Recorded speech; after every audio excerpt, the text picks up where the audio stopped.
This is the sixth video where we're looking at the solutions to the handout Snell's Law Problems. Question 6 reads, what is the angle of incidence for a light ray traveling from water into glass if the angle of refraction is 30 degrees? Okay, we know that the index of refraction for water is 1.33. That was given in a previous question.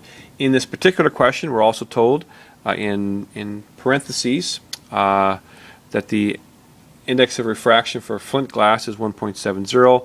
We don't know the angle of incidence. That's what we're asked to find, and we're also told that the angle of refraction is 30 degrees.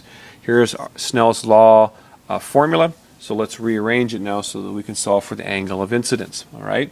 So what we need to do is divide both sides by n1. And what will happen is n1 will cancel on the left-hand side, and so we're left with sine I equals n2 sine r over n1. Now all we have to do is substitute our values in.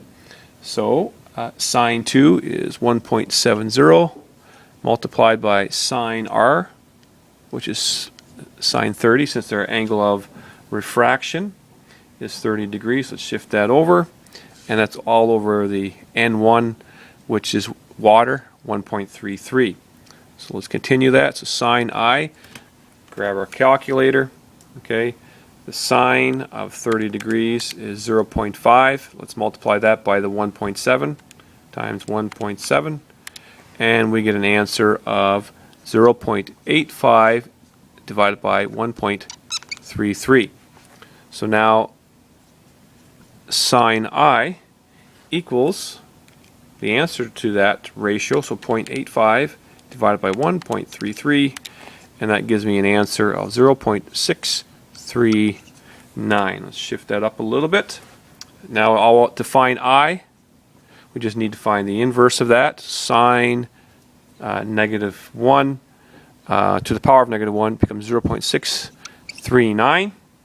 And we plug it into our calculator, we do second function, sine. All right, so we're getting that sine to the power of negative 1 going there. And 0.639 needs to be plugged in and hit equal, and we get an answer of 39.7 degrees.